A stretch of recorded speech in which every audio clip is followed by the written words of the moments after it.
photo gate. gate from Mom's 70th. It was really innocent, which is so Mom and crazy. Meghan have been friends for some years now, and they have a really call her Meghan Markle instead of it's Sussex now. For what? To watch? Who wants to watch Meghan Markle bake a pie?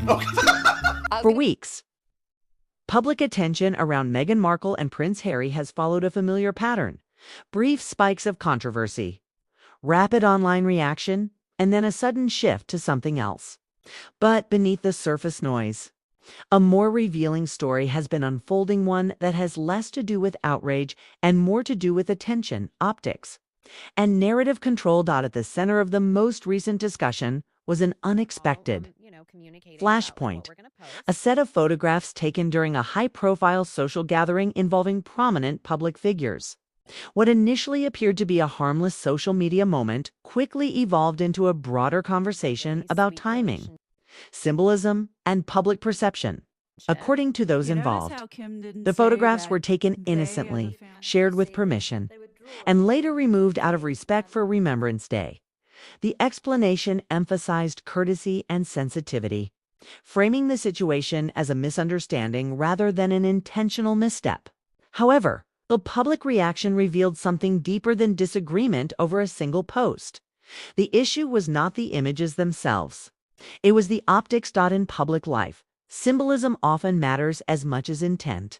The timing of social appearances, particularly when they coincide with days of national remembrance or solemn reflection, invites scrutiny.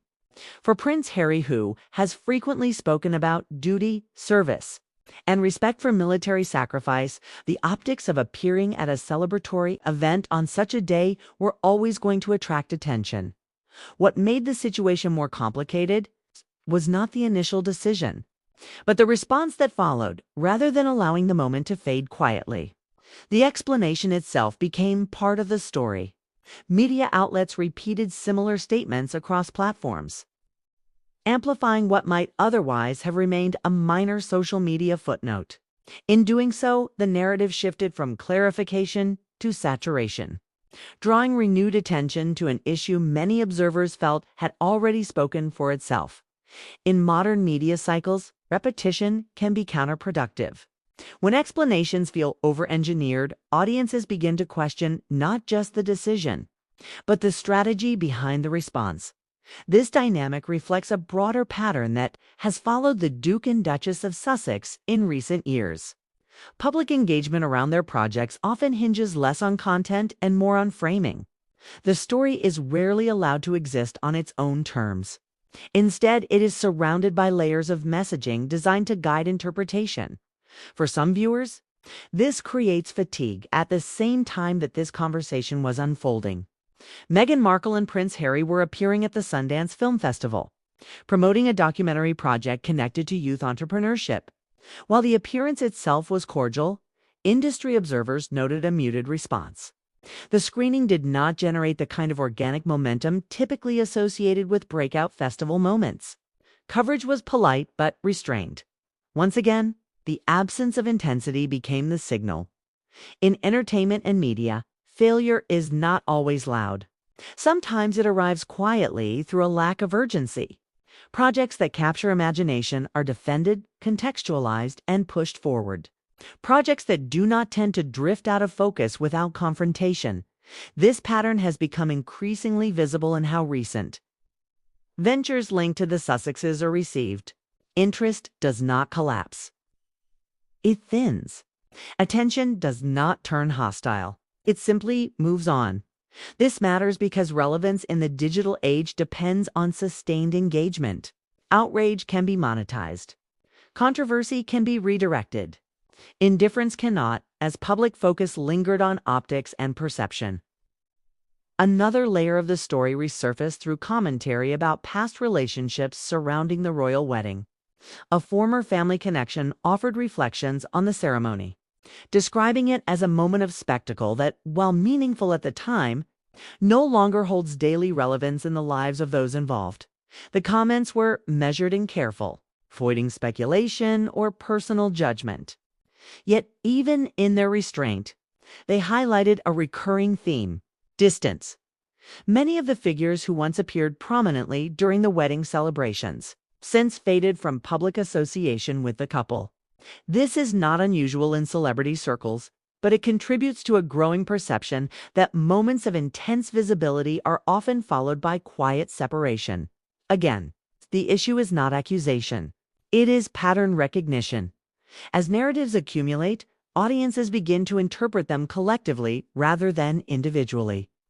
One moment does not define perception. Repetition does. In recent months, discussions surrounding Meghan and Harry have increasingly focused on media strategy itself. Observers question whether continued saturation reflects organic relevance or deliberate maintenance. The distinction matters because audiences respond differently to each. When attention feels earned, it generates curiosity. When it feels managed, it generates skepticism. This skepticism has been amplified by the way certain explanations are delivered. Statements framed as lighthearted or dismissive, suggesting that critics should simply laugh it off or not take optics too seriously, can unintentionally deepen the divide for viewers who interpret symbolism differently. Such responses may feel misaligned with their values. Public figures are not obligated to satisfy every perspective. But when messaging consistently underestimates audience sensitivity, trust erodes quietly.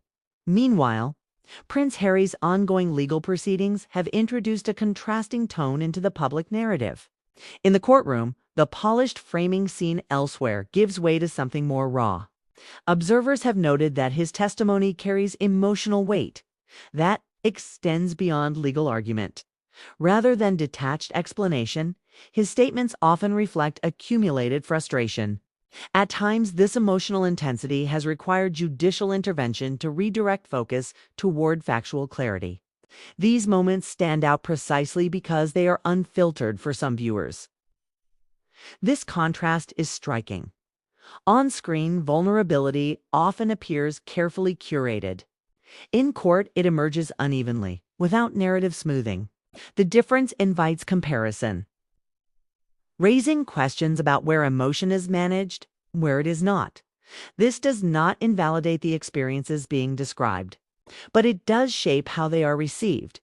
In public storytelling, authenticity is not judged solely by truthfulness. It is judged by texture. Audiences look for hesitation, contradiction, and unresolved tension. When narratives arrive fully formed, with conclusions already drawn, they leave little room for connection. This has implications beyond one couple. It reflects a broader shift in how audiences engage with celebrity narratives in general. Viewers are increasingly resistant to being instructed on how to feel. They prefer discovery over direction. When stories become predictable, when emotional beats arrive on schedule, engagement declines. Importantly, this decline does not announce itself with headlines. It appears in delayed responses, reduced urgency, and quieter coverage. Projects are no longer defended with enthusiasm. Opportunities are no longer found. Everything remains polite, but nothing feels essential. In media ecosystems driven by momentum, that subtle change is decisive. What emerges instead is a kind of observational interest. Audiences continue to watch not because they are emotionally invested, but because they recognize a process unfolding. The slow transition from influence to maintenance, from leadership to reaction. This is not unique to Meghan and Harry. It is a pattern seen across entertainment, politics, and digital culture. Influence does not disappear when opposition wins. It fades when attention reorganizes elsewhere. At that point, narratives no longer lead. They respond. The most revealing moments are often not the most dramatic ones, but the quiet shifts when explanations feel excessive. When appearances generate discussion but not excitement. Across interviews, memoirs, presence and remains visible, projects, but impact diminishes. Emerged. This is where the revelations released at precise intervals. Be positioned, emotional disclosures framed carefully, but at a crossroads between relevance and spontaneous. The lesson. Nothing unresolved. For public figures and audiences alike, is not about blame. Audiences, it is about alignment. Vulnerability because when storytelling aligns with lived complexity, pull away when it starts to feel naturally. When emotion arrives managed, polished, instead of tentative, without protest, empathy shuts down. Once that happens, Control over the narrative subtly self-protection. The story continues, but it is no longer being guided by those at its center. It is being interpreted by those watching from a distance, curious, analytical, and increasingly independent in how they assign meaning.